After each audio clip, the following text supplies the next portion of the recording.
This is Nitha Ramachandra from the NR Hour Sports Show. This is episode 813. I'm joined by a really special guest. His name is Landon Tatum. He's a former basketball player from Idaho University, and also now he's an assistant coach for the Washington Wizards. They're just coming off from the playoffs, and obviously it didn't pan out well, but hopefully next year they can get back to the playoffs. But first of all, Landon, I just want to say thank you for joining the show today. It's truly an honor. Really looking forward to this interview. And first of all, where are you guys located right now, and how are you guys doing? Right now I'm located in Washington, D.C. Originally, though, I was born and raised in San Antonio, Texas, so long way from home. But, I've come into liking the East Coast a little bit, so I really enjoyed my time out here. Nice. So before we get to your coaching career, I want to get to your playing career first. And for you, while growing up, and when did you start picking up the basketball, and when did you start realizing that I can play the game of basketball? And who did you have like a role model growing up too? For me, since I can remember, I played basketball, which is ironic because my dad was a football coach growing up and he really played football. And, I think it took me maybe once I got to about 7th, 8th grade, I thought, I could probably be pretty good. And then high school, but it also changes your mind a lot too, playing wise growing up. Whenever you're staying in your same city or even state for that matter, you might be one of the top dogs. But once you start going to national competitions and you start seeing everybody else and different types of guys and players, realism kind of sets in. But for me, I definitely would have said probably 7th and 8th grade.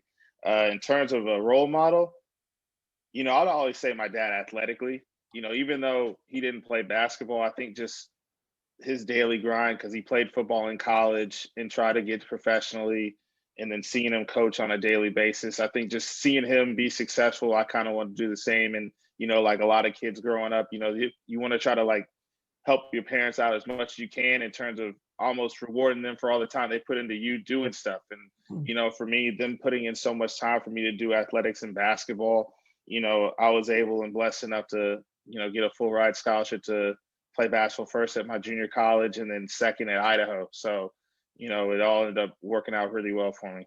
Yeah. So I want to ask you, what were the main things that you learned as a player in high school before going to college, and what did you learn from your coaching staff and your teammates in high school?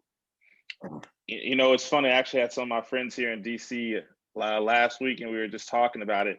If anybody asked me, I'd probably say the toughest coach I ever played for is my high school coach. Oh, wow. But I also think I take away from him a lot of things that have helped me out today. He was really good at what I would say is being able to push my buttons enough to know what kind of motivated me. And I think, being a coach now, you kind of have to understand your players well enough to know what pushed them. Every guy is different, and for the same reason, you got to know what makes your best players tick, and sometimes that's really hard to find. But, high school wise, it was interesting because I played point guard in college, but in high school, I really didn't play the point. I was more of like the power forward or 3, I guess you could say, very undersized, but it worked out for our team and we were good. Nice. So how many offers did you get coming out of high school, and what made you choose Idaho? Out of high school directly, I think I had maybe 2 or 3. I'm a little older now to remember some of it, but 2 or 3, I think, coming out of high school. I know I had spoken with the Naval Academy up here in Annapolis, actually. Oh, wow. But I just wasn't a fit for me at the time. And so after that, I ended up going to a junior college, South Plains Junior College in Levelland, Texas. We actually won the national championship of junior college my freshman year. And after my sophomore year, I had taken visits to the University of Idaho, Northern Arizona, and Toledo. And Idaho at the time was in a very competitive conference. It was in the Western Athletic Conference, same one as Paul George. Oh, wow, was playing in guys that maybe some older people might know, like a Luke Babbitt and Armand Johnson, both guys who played in the NBA. And it was just super competitive. And, that's really what drew me to Idaho. Plus, one of my former junior college teammates was at the school as well. So I found your page from you were on a recent show. It's called what's it called? No Shots Podcast with Steven Madison. No Bad Shots. Your page, and Alyssa used to be my co-host, by the way. So okay. Yeah, she's amazing, and she's from Idaho. She went to Idaho also, so that's we were there at the same time. Me and Steven Madison were actually teammates for 2 years because he was younger than me, and Alyssa, of course, was on the women's basketball team. And so I know those two really well. Yeah, they're amazing. And but for you, what did you like about Idaho playing in front of those fans and and obviously there's like a college atmosphere, and what was it like just being in that stadium? I'll be honest, at first it was a little bit of a shock for me, because I'd really never been that far from home, Right. especially consistently. I'd always stayed in Texas, and you're going to basically the West Coast, even though Idaho, I guess, technically isn't considered the West Coast, but for me it was. But going to a school like that, it really allowed you to really focus strictly on basketball, you know, and same thing I tell like kids that are getting recruited to go play college. Sometimes you have to look at where's your best opportunity to play and not just what type of rank the school is. Because just because the school's a higher rank doesn't mean you're going to be able to have an Right. opportunity to play or grow. So for me, it was an awesome opportunity, great competition. If I had to do it again, I still would have chose Idaho, to be honest with you. I had a lot of fun, playing over there and a lot of memories. Yeah. So did you get to like compete against Paul George throughout your college career or any other NBA players too? So for me, I redshirted my first year right out of junior college, and so Paul George was still playing then, so I didn't play against him. Okay. I played against Klay Thompson because he was Oh, at Washington State, and that was actually like I want to say about 5 to 10 minute drive. So technically, that was like our rival. no. But I mean, we only played him once a year. Tyler Johnson was at Fresno State Okay. at the Okay. time, so played against him twice. And Jared Cunningham, we got to play them at Oregon State. So that was, I mean, just being able to play against guys that are that type of caliber on a consistent basis, it was really, really a fun time in my life, especially competing in basketball. So like for you, did you get after college? Did you get any like did you go through the NBA combine process? Did you get any NBA tryouts and before after college? No, I did not do any of that after college. After college, I went over to Germany and played for a year. Got to experience overseas life for a year. I mean, it was as much fun as it was. It was also tough at the time. My now fiance, uh, girlfriend back then. I mean, we had probably been together almost 3, 4 years, Wow. and she couldn't come over there with me. Hmm. So it was literally you're by yourself. But at the same time, you got to be in another country, got to explore, got to engross yourself in the culture. And I mean, I don't think I could have ever taken that back. That was a lot of fun for me. Yeah. So taking back to your overseas experience, how hard was the adjustment period for you guys? Obviously, she couldn't come, but for you, when you moved to a different country and obviously they play a different style over in overseas. So just explain how long did it take you to get adjusted to that lifestyle? For me, I don't feel like it took me a long time, just because I felt the overseas game fit my game anyways. Right. I was more of a facilitator. I was never a really big one-on-one scorer, even though high school was like that. But, a lot of people are like that in high school that usually go play in college. And so, like, as I got older, it actually fit my game better. I think the hardest adjustment at times was, there's so much, you had so much downtime. It's like you have maybe a practice in the morning and then a practice at night, but there's still a lot of downtime and things like that. And only playing one game a week, I had never done that before. There's of course there's certain competitions and leagues that play twice a week, but where I was at, we were playing once a week, and that could just get really long. You're practicing almost every day, only playing once a week, but I enjoyed it. There were a lot of guys. There was a couple of guys that were from the U.S., couple from Scotland. So we got to really hang out a lot, got to know each other. Even took like a little German class from our head coach's wife because they were American as well. And so just being able to be in that area and culture for a year was tremendous. Can't speak a lick of German now anymore though, but but it was fun while I was there. That's good.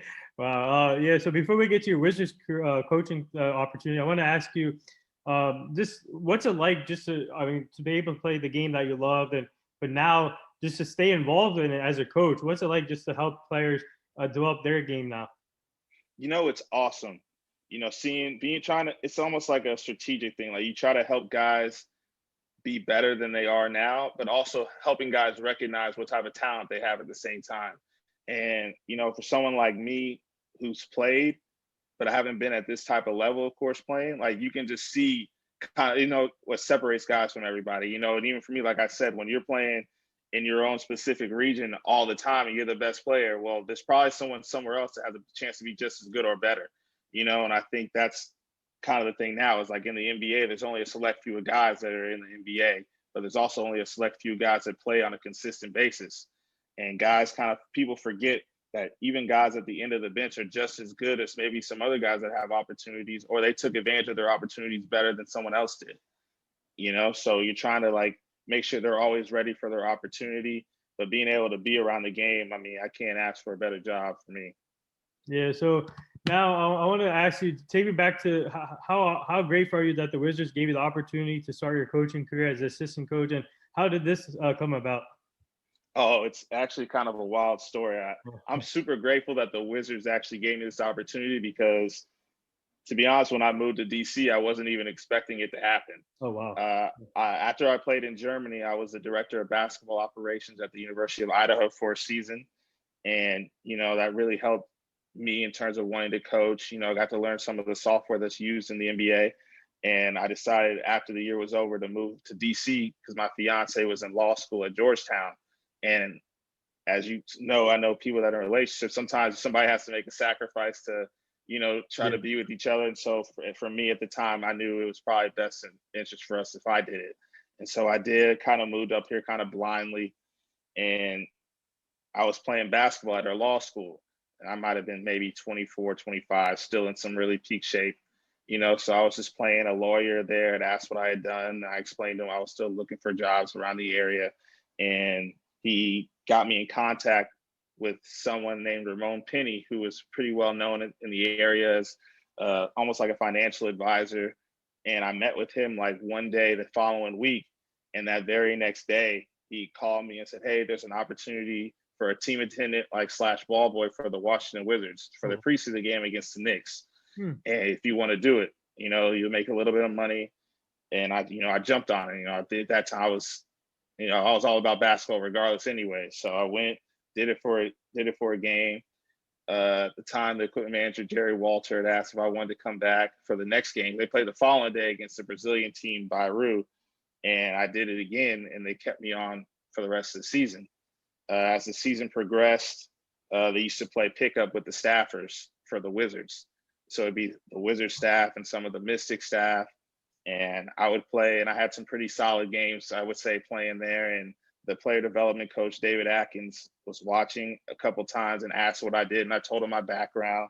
And he started bringing me to practice. And, I was just rebounding, trying to soak in everything I could. And that year, Randy Whitman got fired and Coach Scott Brooks took over. And, I was blessed to be able to meet David Atkins because he, I think, put in a good word for me as well as Tommy with Coach Brooks. And basically ever since then, I've been able to move up every single year, having a little bit more responsibility. So, I mean, I can't be more thankful for the Washington Wizards for the opportunity I've had here. No, that's amazing. And obviously the Wizards are still young and growing. Obviously you guys made the playoffs this year, but I want to take me when you officially got that word that you were going to be the assistant underneath Scott Brooks. What was that like? And obviously Scott Brooks is a great head coach. His resume speaks for itself. And what's it like just to get to learn from him, a great coach? And what's his like technique of style when he's on the court? It's kind of surreal at times. I remember when I first got the job after the team attendant job, and he calls you in the office and you're meeting him. I'm from San Antonio, so I was a Spurs fan growing up. I remember all the battles Oklahoma City and the Spurs had. And so you're meeting the guy that had been to the NBA Finals for like the first time, and you're kind of in awe a little bit. Like, wow, I got a head coach that's been to the top of the mountain. Although they didn't win it, like, to be there is tough in itself, especially now I know being in the league, like, how hard it really is to get there. And so I was truly honored to even be able to be on the staff, to be honest, because I didn't expect it. But being around him, like, you realize how much of a player's coach he is and how much, he wants the best for everybody. Very personable, always treats everybody the same, regardless of what their position is, which something I truly love about him because he allows everybody to have a voice and he treats everybody the same, of whether, from the top to the bottom, so to me, that's just helped me out to learn like how you would really want to run a team, or especially just being able to treat people the right way. You know what I mean? Yeah. And you guys have one of the best coaching staff, in my opinion, in the NBA too. And it's like young, great young talent there. And also, obviously, Alex McLean is there too. And what's it like working with him? And I had him on the show too, and he's awesome. Man, love Alex. We both. It's funny because we both have a lot of the similar background in terms of we both played junior college. I'm sure he told the story of how he didn't start basketball till like he was way older, which is crazy. And really, there's another guy that's on our staff that that had never played basketball. He's actually really good. I've told he's probably the best basketball player I've played against that didn't play in college. But Alex is really good. I actually just left his gym a couple hours ago. He's really, really good, energetic. We can kind of feed off each other because even though like we don't play as much now, whenever we do play together, we can kind of feed off each other. Still competitive, but no, he's one of my favorite people on staff for sure. Hmm. So now, what's it like now being assistant coach? Obviously, you have experience now, but the first year, you guys had John Wall, and what was it like working with a guy like John Wall? Obviously, injury concerns, but when healthy, I think he's one of the best point guards to play. I think my first time I ever saw John Wall, and I actually told Ish Smith this story. It was like I was a team attendant and it's a preseason, and John is going up against Ish, and seeing those two on fast breaks, I had never seen that type of speed before in my life, especially at the size of John. Ish, of course, was super fast as well, but like John at the size he was, as fast as he was, I had never seen that up close. That's even playing college basketball like that. I had never seen a guy that fast that was that tall. And I think that's the thing I always tell people is like people don't realize how big some of these guys are. I mean, I'm a pretty stout guy myself, but they don't. I don't compare to any of them. Hmm. So before we get to last season and this year, I want to ask you about the development of the roster. Obviously, you guys brought in a lot of great young talent. I love Archie Mora. I can't pronounce his name right, but Archie Mora. Right? Hachimura. Hachimura. Yeah. He's like he reminds me of a mini Giannis to me.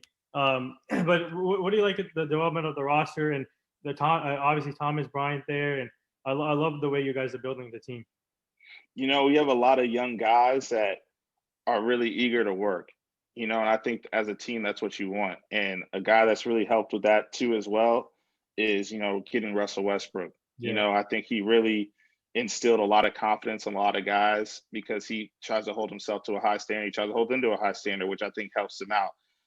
But having young talent that's willing to work and listen and put in the time, even though they may not get to play, we speak a lot of times on a guy like Isak Bonga, right? He started all last season for us. This year, he didn't get to play as much, but to me, his work ethic was still there. He still showed up every day to work, still did his best. Just sometimes things fall differently for everybody from year to year.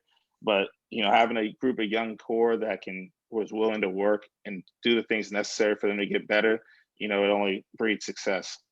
Yeah, obviously, also Bradley Beal, one of the best scorers in the game, and you have the luxury to work with him. And I got to ask you though, how tough was it when the trade happened when John Wall left, and then you brought in a triple double king back to your team, and how tough is it though when the trade happened? It's one of those things when you're just so used to something all the time, it hits you with a shock. I had been around John for a long time. Alex worked really exclusively with him a lot. Of course, I watched from, a distance at times. I would help him help Alex out with him. But being able to, when it happened, you didn't really know what to say because you just were in shock, But of course, it ended up working out for us. Russ has been really great for us. And, having Brad as well as like a constant has always been good. Brad is a guy who's going to be quiet at times, but he'll also let you know when things need to be picked up. And I think he himself has done a great job himself. From year to year, he's always been better and he's always gotten better. And I think that's going to continue. Yeah. So for you guys, from the last year when the sport shut down and when COVID started, what have you learned as a team and a coaching staff from last year till now? And obviously, you guys made the playoffs this year. But what have you got? What's the main thing that you learned from last year to now?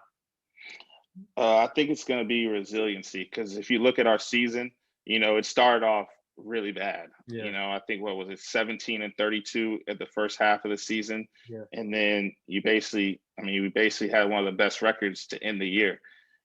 So being able to show up every single day, regardless of the results from the game before, and trust that your work is going to come to fruition and create success. I think that's what we learn the most, that because things may not always seem great, at times, but if you trust the work you've put in, not just from the regular season, but the summer, and you trust the things that you're doing, good things happen for you.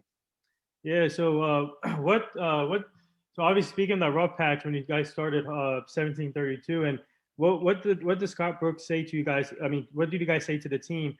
And then what clicked for you guys in the second half of the season? It was just things are going to turn around for us. I mean, sometimes it's just as simple as that. You don't have to kind of be cliche with it and things like that, but you got to trust that, things are going to turn around for us. We had a lot of guys in and out of the lineup. Of course, we were one of the first teams that COVID really hit, Yeah. which didn't help. We had what I think we missed like 2 weeks, and we basically went back to our COVID workouts pre-bubble, which was a one coach, one player for the first week, and then you try to get guys back with. We had 8 guys for like the first game back in San Antonio, and then Houston and New Orleans. So that was really a rough patch for us, just because you had to play the games, but you want to be as competitive as possible as well. So I think some of that really took a toll on us too.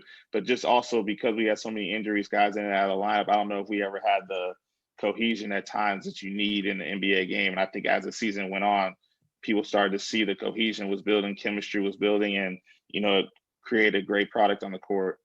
Yeah. So and everybody thought you guys didn't have the chance to make the playoffs, but what was it feeling like when you guys made the play-in tournament, and which is a new thing this year? But what was it like when you guys made the play-in tournament, and you guys worked hard for that?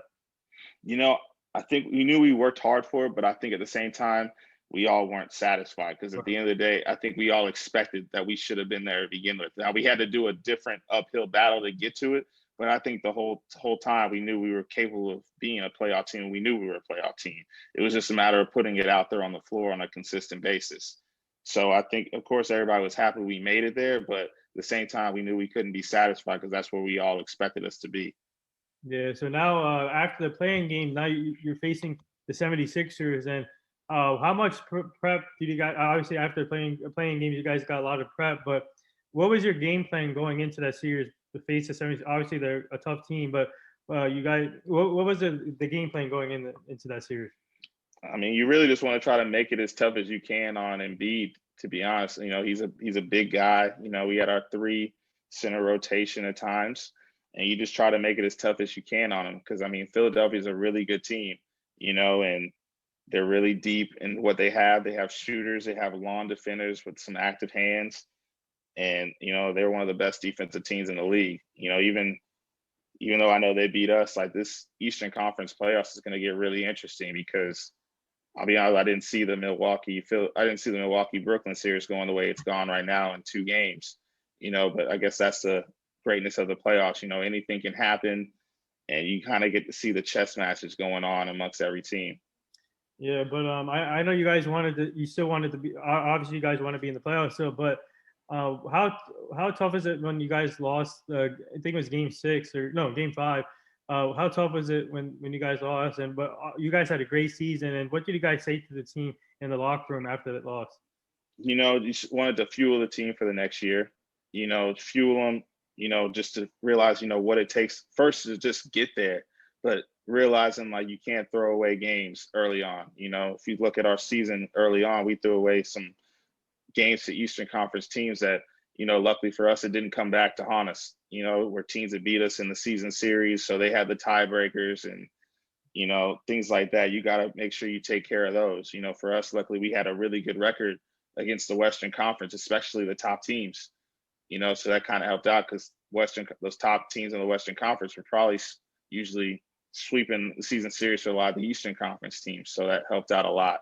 But, using that as fuel to just not be satisfied making it, but knowing like you got to take an extra leap once you get to the playoffs, because the magnitude of every game intensifies, so just that. So, are you guys chopping at the bit already for next season? What are you guys most looking forward to for next season? Just looking forward to, first you're going to have Summer League, get to see who all gets to play there. but also trying to pinpoint exactly what guys need to work on in the summer. Of course, they'll probably take a couple weeks off here and there. It's kind of interesting because this next season is going to be just as quick as the last one. They're trying to get it back, I believe, on a normal schedule. And so, it's having guys take some time off, but you also got to kind of understand how quickly it's also going to come back. Because normally, the NBA Finals, I believe, would have probably been about over by now if this was a normal season. So speaking of the player, you guys, how often do you guys, obviously after the season, during the off season, how often do you guys contact the players, or do you guys leave them alone a little bit, or how often do you guys contact them, and are they already back in the gym as we speak? Usually you might give them like a week or two where you maybe just leave them alone because they're with you for the whole year. Yeah. We always say, you almost see these people more than you see your own family, because you're traveling with them all the time. You're seeing them from a day-to-day basis. A lot of guys usually will go back to like their respective place or wherever they like to set up shop, and they'll probably get in the gym with whoever they want to get in. At times we'll fly out and see them, possibly work them out, but we also have guys at times that come back and work out here. So that's kind of how we do that. And you kind of just let them go until just making sure you're monitoring what they're doing, trying to text them here and there, just so you can kind of keep up to date with what they're doing and how everything's going. Yeah, I put you guys as like the underdog story. You guys, everybody doubted you, but you guys kept working hard, and you guys came back from a rough start, and man, to be able to make the playoffs like that, that's amazing. You guys, the Wizards should be. Everybody should take notice for you guys now. So appreciate that. I don't know if they want to take the same route we did to get there, but definitely trying to make it. Yeah. So now we do this fun little segment. Now it's called the rapid fire segment. You ready for this? Let's do it. All right. So what was your guys' reaction when Westbrook passed Will Chamberlain in the triple double list? Amazing. Being able to witness that firsthand. I know we lost the game, but I've never been able to see something like anybody break a record like that in person. So that was an incredible moment for me to see. Wish the shot would have fallen that night. I felt like that was like the magical thing that was going to happen. But, it was still awesome to see that event. What is your most memorable game you've been a part of as a Wizards assistant coach? Ooh. I would have probably said 2 years ago, I think it was we were losing to Dallas, and Coach drew up a play where Brad was cutting down the middle, and we ended up beating him at the buzzer. And it was just one of those plays. It was like, man, that was a dope play, and it worked, and we won the game. It ended up being the walk-off win in terms of like a Wizards event. I definitely would say that. Or actually, I lied. I'd probably say John's game 6 winner against Boston. Oh, okay. That was yeah, definitely that one. That's probably that's number one, because that was a big time shot and a great series to be a part of. I think the one game that I watched this year with you guys, when you guys came back against Brooklyn, when you guys stole the ball and then Westbrook hit that 3. Yeah, that was a good one too. If I'm saying all time, I got to go with John's start on that one. But that one this year too, that was a crazy game too, because I'm pretty sure the predictions of what we should have won in terms of the win percentage at that time had to have been super low, and we found a way to win that game. What was it like seeing fans back in the stadium? It was different. Everybody's different. You hear the 50% capacity, and you look up and you feel like every seat is filled except the upper deck. But having fans back in the building, you felt the adrenaline back. I don't know if the players could tell a difference, because you like to think they're so locked in, they don't necessarily feel it, of course, unless you're the home team. But, having fans back in the building has been awesome. Having the energy in the building, you can't match it without them. Who's more competitive, you or Alex?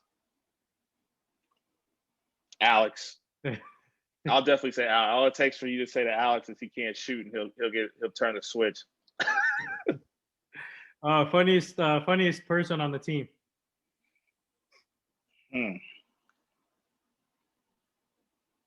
I might go Cassius Winston. Ooh, okay. He's pretty funny. I'll give him that. Probably because you can talk a little bit of trash to him, and he kind of just lets it roll because he's pretty quick-witted to come back with a response. So what's it like having a guy like Ish Smith? Because this guy's been around a while in the NBA, a great veteran point guard to have on your team with some lot of experience. So what's it like working with him, Ish Smith? Great guy. So even keeled. He never gets too high, never gets too low. Really good talking with the young guys, trying to, telling him his story about he came up and, the things that happened to him before he's even been able to become like the Ish Smith, the veteran that he is.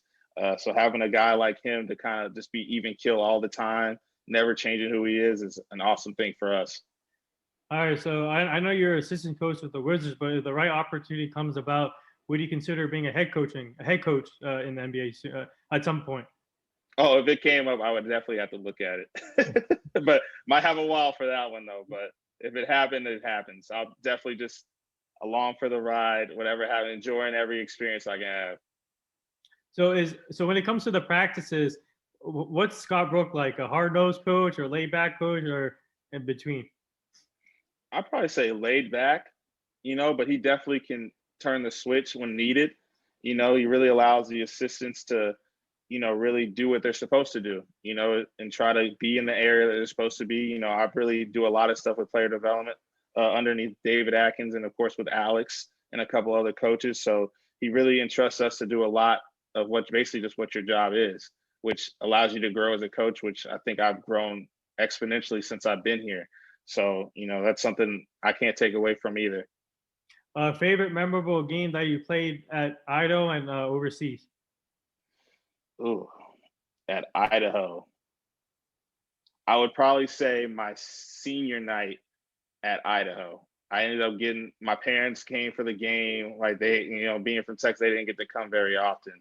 I had a double. I think I had my first double in points and assists against. That's on my senior night with my parents in the stands. Oh, wow. So that was cool. And overseas, I probably say probably one of the first games I was there because the fans are just so crazy. It's different when you're beating drums and things like that, and the fans are just totally into the team. I'd probably just say the very first one because it's a spectacle for you to see. So now it's always good to see new teams in the playoffs, fresh teams. And how surprised are you that the Hawks are playing on a high level and the Suns right now? The Hawks, you always felt like they could be really good. It's just a matter of whether everything was going to click for them. And as you can see, it has. They're really a team of super skilled players, and they play really well together. All of them seem to play their role really great, and they have a really good just foundation of players. The Suns, I mean, they basically carried the momentum from the bubble last year to this season. Of course, I had Chris Paul helps out a lot too, but in my opinion, they're probably I think they could be the favorites to come out of the West just based off how they play, the length and athleticism they have on the wings, their shooting ability, especially with Devin Booker being able to create and their inside presence with DeAndre Ayton. They have a lot of things going for them as well. Yeah, so I want to ask you about Bradley Beal because he's been getting criticized a lot with when he's been involved in a lot of trade rumors and everybody's doubting him as a player, but I don't doubt him. He's a star player in my opinion when it comes to shooting and all. And how happy is he in Washington right now? And with Westbrook now on the team, is he happy because like people think that he's going to leave, but no, I think he's here to stay. I can't really speak on Brad because I mean, I've never really asked him about it, and so I can't really speak on it. But I mean, in terms of Brad, I mean, I've never once seen anything that would tell me any different than whatever he says. I mean, whatever he says is what I'm gonna believe. So you know what I mean? That's how he's always been with me. So Mm. So what are favorite food? fried chicken. Mm. Before we get to the last few things, what are you guys what are you guys pregame music before each game? Well, with COVID, it's a little bit different because our Yeah, coaches are separated. So I'm not even near the locker room anymore. I couldn't tell wow. you what those dudes listen to. Okay. It's one of those things now when you like coach, you don't, I mean, I'm one of those guys, I don't listen to a ton of music unless they're putting it over the speaker. I got no idea what they're playing. Feel old that I don't know all the artists they got nowadays. Yeah, actually, before we get to the last few things, who do you have in the NBA Finals? The Nets and the Suns. Okay, that'd be interesting. That would be interesting with three former Nets on the coaching staff from the used to be with the Suns. That'd be a high scoring finals right there. Yeah, well, that's I know the Suns is like the dark. I think they're gonna make it. Yeah. And the last two things here, our team is part of this foundation called the Hugh Jackson Foundation.